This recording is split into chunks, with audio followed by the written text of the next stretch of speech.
الشاملة على بالأكبر المحبوب لك والمخصص بشرف الأفخر في كل موطن من مواطن القرب ومظهر قاسم إمدادك في عبادك وسكي كوس إرشادك لأهل ودادك سيد الكونين وأشرف الثقلين العبد المحبوب الخالص المخصوص منك بأجل الخصائص اللهم صل وسلم عليه وعلى آله وأصحابه وأهل حضرة اقترابه من أحبابه اللهم إنا نقدم إليك جاه هذا النبي الكريم ونتوسل إليك بشرف مقامه العظيم أن تلاحظنا في حركاتنا وسكناتنا بعين عنايتك وأن تحفظنا في جميع أطوارنا تقلباتنا بجميل رعايتك وحسين وقايتك وأن تبلغنا من شرف القرب إليك وإلى هذا الحبيب غاية آمالنا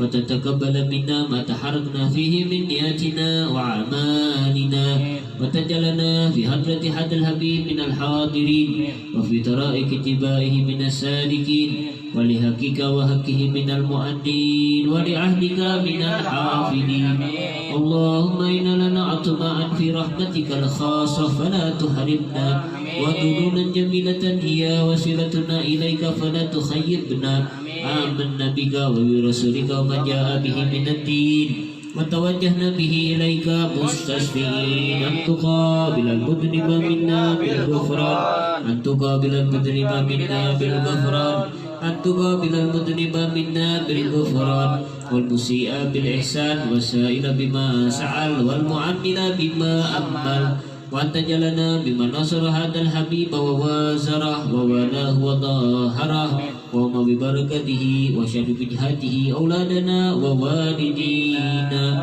وأهل كترنا ووالدينا وجميع المسلمين والمسلمات والمؤمنين والمؤمنات في جميع الجهات وعدم راية الدين القويم في جميع الأقطار منشورة مع الإيمان الإسلام والإيمان بأهلها معمورة معنى وسورة واكشف اللهم كربة المكروبين واقضي دين المدينين واغفر للمذنبين وتقبل توبة التائبين وانشر رحمتك على عبادك المؤمنين أجمعين واكف شر المعتدين والظالمين وابسط الأدلة بغلة الحق في جميع النواحي والأقطار وعيدهم بتعيد من عندك ونصرك على المعاندين من المنافقين والكفار واجعلنا يا ربي في الحسن الحسين من جميع البلايا واجعلنا يا ربي في الحسن الحسين من جميع البلايا واجعلنا يا ربي في الحسن الحسين من جميع البلايا وفي الحرز المكين من الذنوب والخطايا وعدمنا في العمل بطاعتك وسك في خدمتك قائمين وإذا توفيتنا فتوفنا مسلمين مؤمنين واختم لنا منك بخير أجمعين وصل وسلم على هذا الحبيب المحبوب للأجسام والأرواح والقلوب وعلى آله وصحبه من إليه منسوب وآخر دعوانا أن الحمد لله رب العالمين بفضل سبحان ربك رب العزة عما يصفون وسلام على المرسلين والحمد لله رب العالمين. الفاتحة. رب العالمين الرحمن الرحيم مالك يوم الدين إياك نعبد وإياك نستعين اهدنا الصراط المستقيم صراط الذين أنعمت عليهم غير المغضوب عليهم ولا الضالين. بسم الله الرحمن الرحيم. السلام عليكم ورحمة الله وبركاته. حمدا لرب خصنا بمحمد وأنقذنا من ظلمة الجهل والدياجر. الحمد لله الذي هدانا بعبده المختار من دعانا إليه بالإذن وقد نادانا لبيك يا من دلنا وهدانا وأشهد أن لا إله إلا الله وحده لا شريك له الملك الحق المبين وأشهد أن سيدنا محمدا عبده ورسوله صادق الوعد الأمين.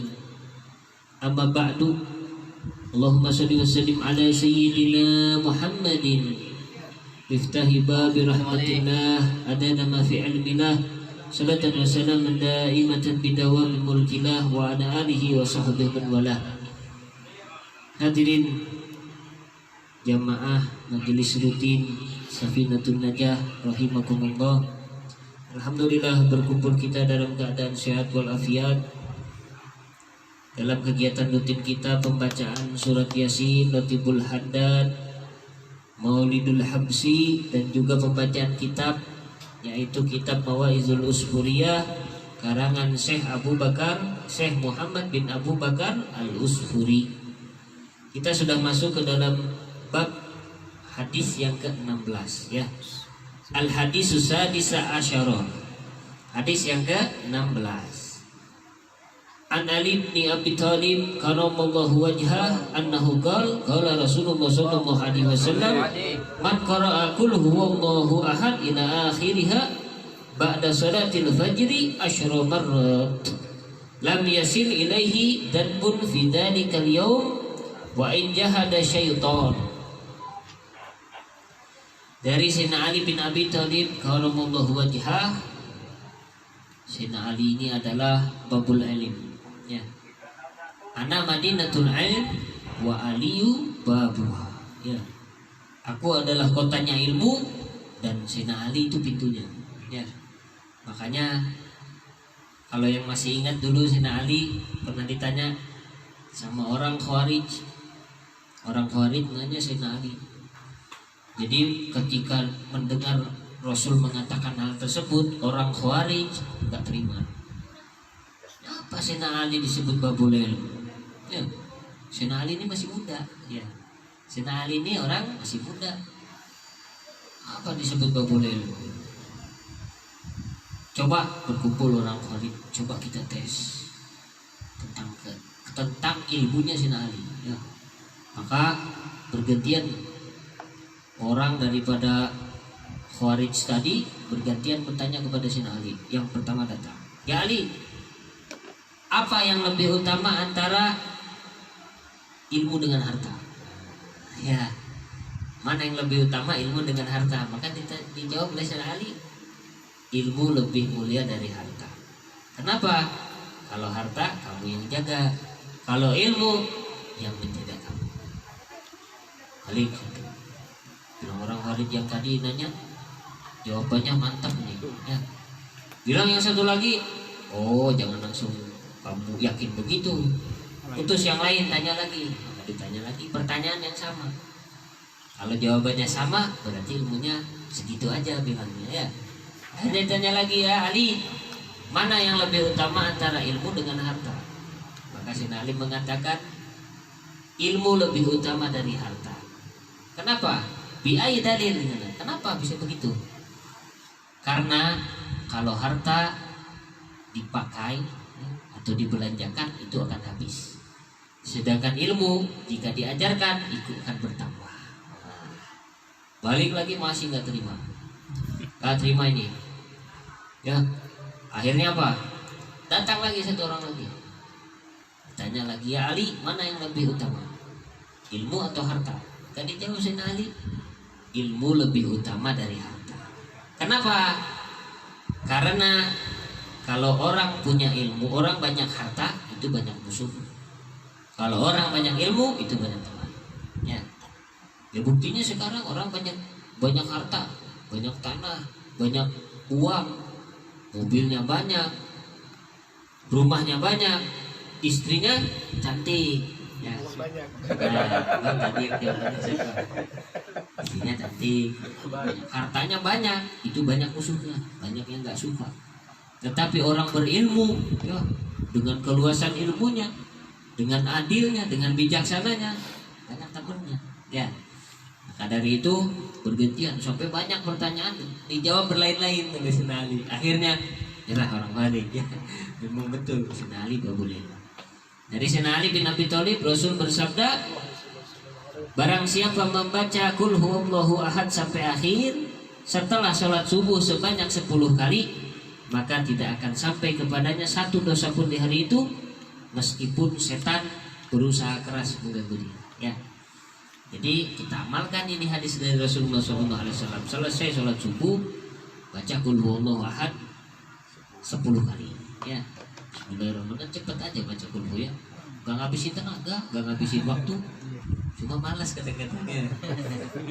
Baca 10 kali, maka hari itu ya dengan berkat bacaan tersebut setan berusaha sekeras apapun sulit untuk mengganggu kita ya. Apalagi kalau kita sudah istiqomah ya. Istiqomah setiap habis sholat subuh baca 10 qul huwallahu ahad Allahu samad lam yalid walam yulad walam yakul lahu kufuwan ahad ya. Maka surat Al-Ikhlas tersebut adalah surat Makkiyah ya, yaitu diturunkan di kota Makkah.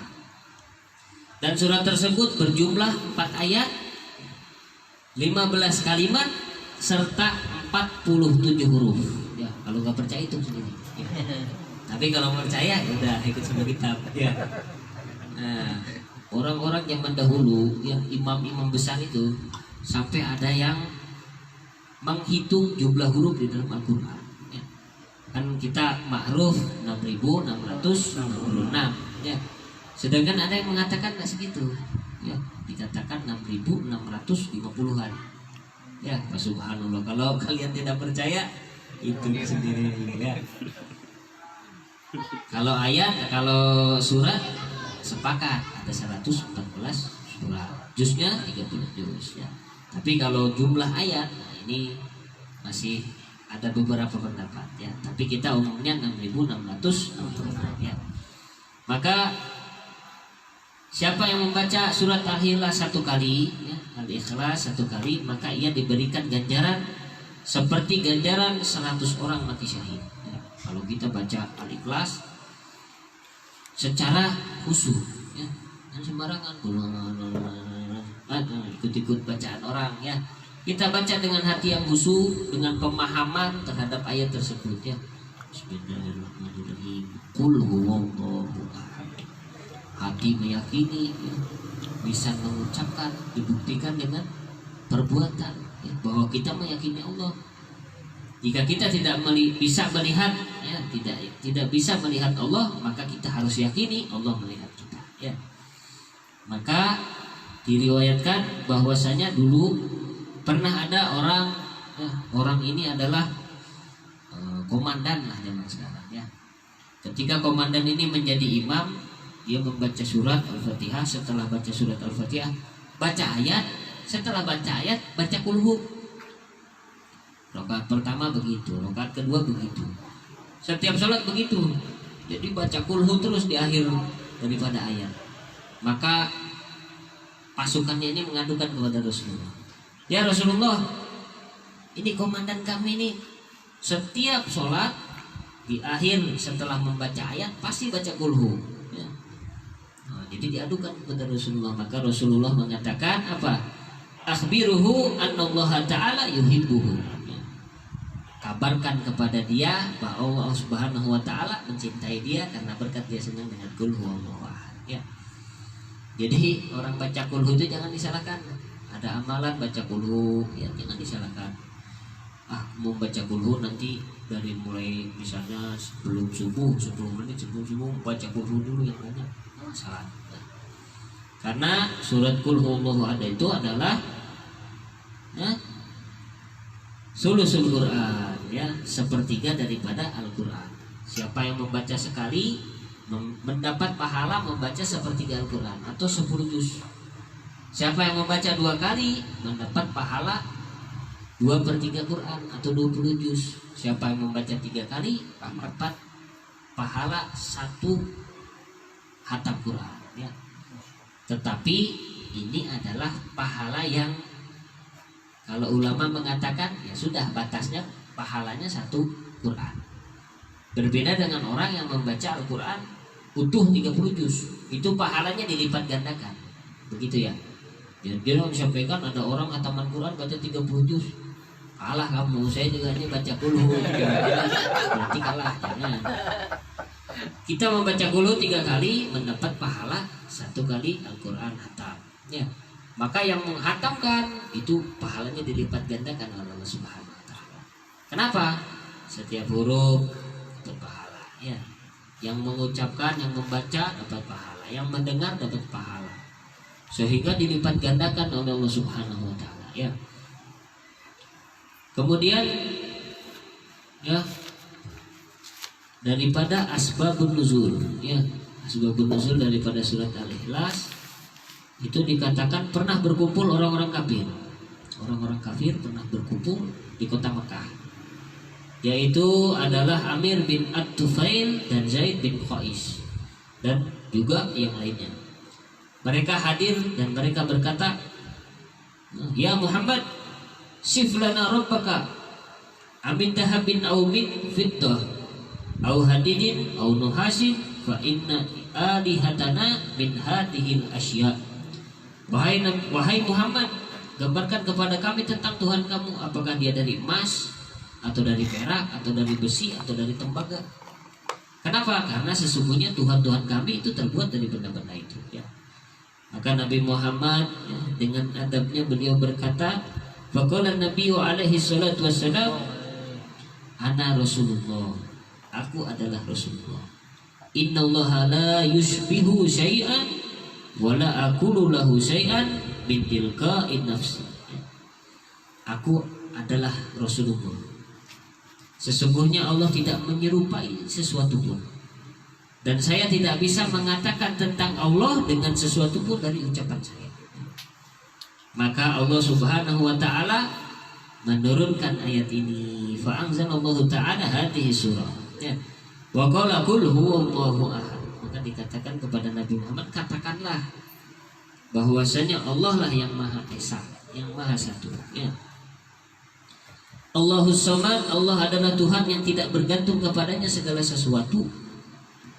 Lam yalid wa lam yulad, dia tidak beranak dan tidak pula diperanakan. Walam yakul lahu kufuwan ahad, dan tidak ada seorang pun yang setara dengan dia.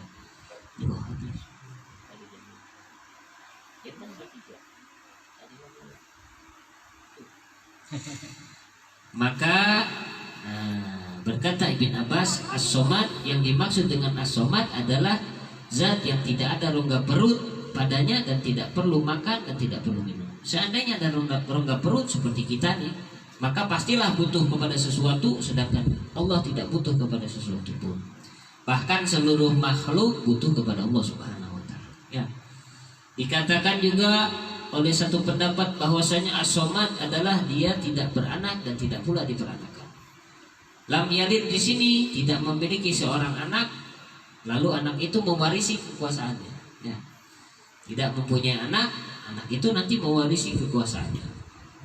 Walam yulad, dia juga tidak memiliki orang tua, jadi orang tua tidak mewariskan kepadanya, kepada Allah Subhanahu wa taala. Walam yakul lahu kufuwan ahad, dan tidak memiliki lawan, tidak memiliki tandingan yang serupa dengan Allah Subhanahu wa taala, ya. Maka ya, ini ada riwayat lain menyebutkan ketika Rasul hijrah ke Madinah, berkumpul orang-orang kafir di Mekah di Balai Darun Nadwah, yaitu lorong gang rumahnya Abu Jahal. Mereka berkata, siapa yang dapat mengembalikan Muhammad kepada kami ketika Nabi hijrah? Merasa kehilangannya mereka inilah. Dulu pada saat Nabi hijrah, perlu diketahui, Sayyidina Ali bin Abi Thalib ini yang menggantikan di tempat tidurnya Rasulullah, ya. Ini adalah kesungguhan cinta, ya. Kesungguhan cinta, walaupun dia tahu bahwa kalau dia tidur di situ adalah resikonya mati, dia rela karena demi orang yang dicintai, ya. Tahu Sayyidina Ali, orang kafir Quraisy itu sudah berkumpul di rumahnya Rasulullah, siap untuk membunuh Rasulullah, ya. Rasul mengatakan, kamu tidur di sini, gantikan aku dengan Sayyidina Abu Bakar akan.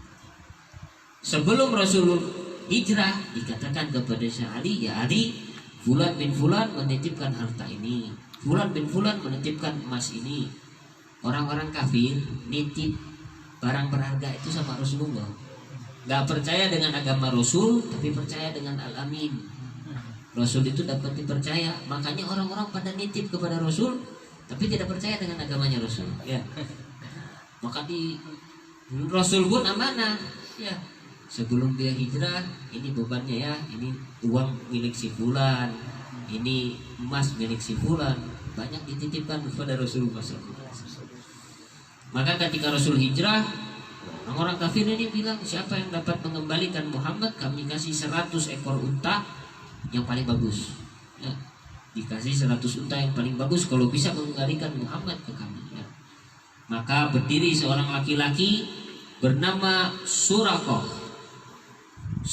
bin Malik, ya. Maka ia berkata, saya akan mengembalikan Muhammad kepada kalian. Nah, maka ini Suraqah ini seorang tracker. Tracker itu mencari jejak. Nabi Muhammad itu hijrah dari Mekah ke Madinah itu bukan seperti yang kita bayangkan, oh jalan dari Mekah ke Madinah, tidak. Memakai strategi dengan cara berputar, ya, tidak langsung arah ke Madinah, berputar dulu, ya, untuk mengecoh daripada pengajaran kafir Quraisy. Ya, jadi masuk ke Gua Sur itu arahnya berlainan, ya. Masuk ke Gua Sur, bersembunyi di Gua Sur. Kalau orang ini kafir nyari, nggak dapat karena masih bersembunyi di Gua Sur, ya. Nah, seperti itu.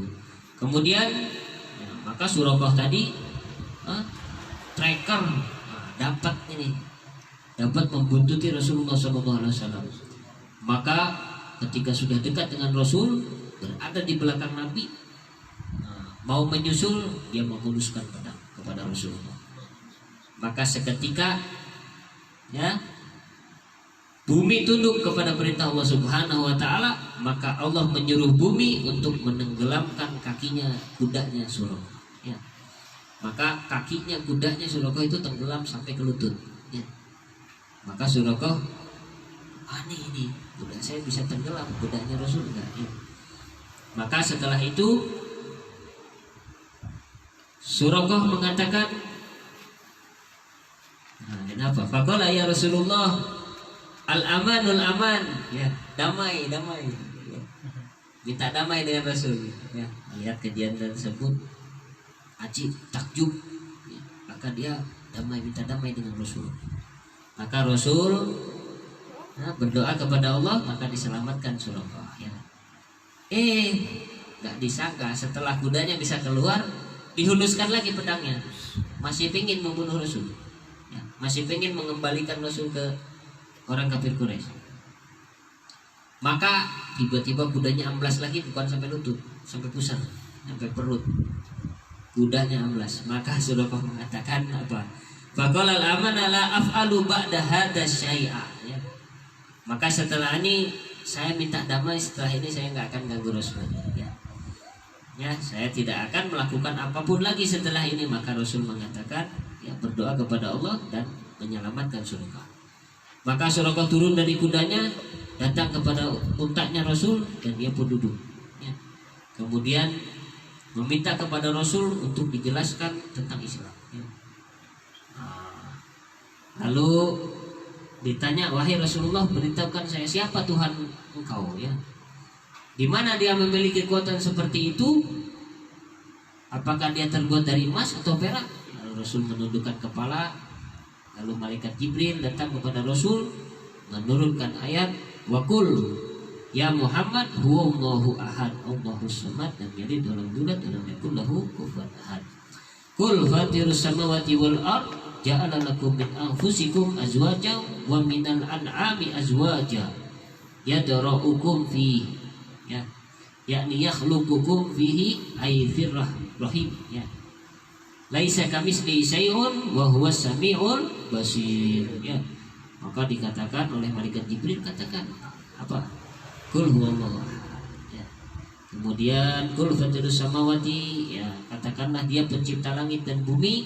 Dia menjadikan bagi kamu dari jenis kamu sendiri pasangan, dan dari jenis binatang ternak pasangan, ya.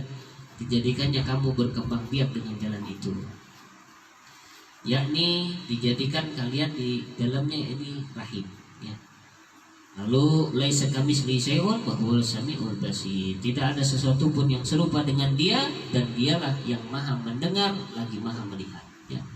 Subhanallah. Maka Suraqah mendengar paparan tersebut, ia pun bersyahadat di hadapan Rasulullah SAW dan menjadi bagus Islam, ya. Maka subhanallah, ini adalah berkat daripada Qur'an. Sebagai kisah penutup, dikisahkan Nabi pernah duduk di depan gerbang kota Madinah. Tiba-tiba lewat ada usungan jenazah, bawa jenazah laki-laki, ya. Maka Rasul bersabda, faqala Nabi alaihi salam, hal alaihi dainun, ya, apakah jenazah ini punya hutang? Maka orang-orang menjawab, ya, dia punya hutang 4 dirham. Ya. Maka Rasul mengatakan, "Shollu alaihi." Ya, kalian sholatilah jenazah itu. Karena sesungguhnya saya tidak akan menyolati orang yang menanggung hutang sebesar 4 dirham. Lalu ia wafat belum melunasi hutangnya. Ya. Maka turunlah malaikat Jibril mengatakan kepada Rasulullah SAW, "Ya Muhammad, innallaha azza wa jalla yuqri'uka salam." Wahai Nabi Muhammad, sesungguhnya Allah Subhanahu wa taala mengirimkan salam untuk engkau.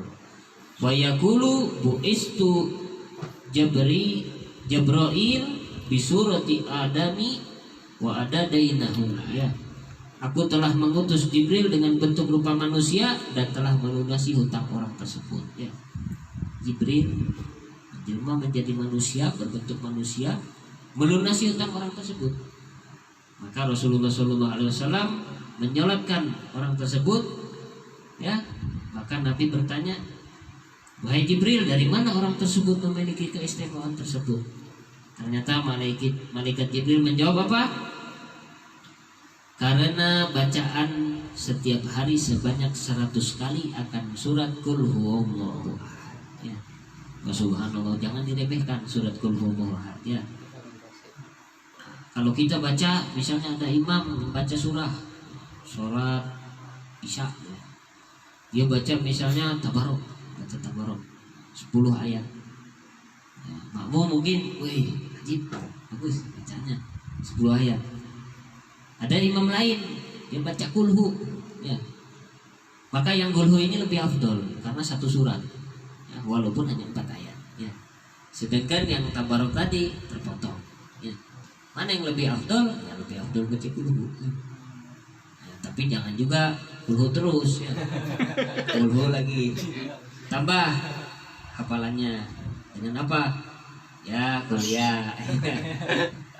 Kan ada dulu imam, ketika imam tersebut baca tepu lilin, banyak ayat-ayat di dalam Al-Quran itu yang hampir mirip, ya, serupa, ya, seperti wal asri, ya, innal ladzina amanu wa amilus solihati wa tawassaw bil haq. Kadang-kadang terputar dengan illal ladzina amanu wa amilus solihati falahum ajrun.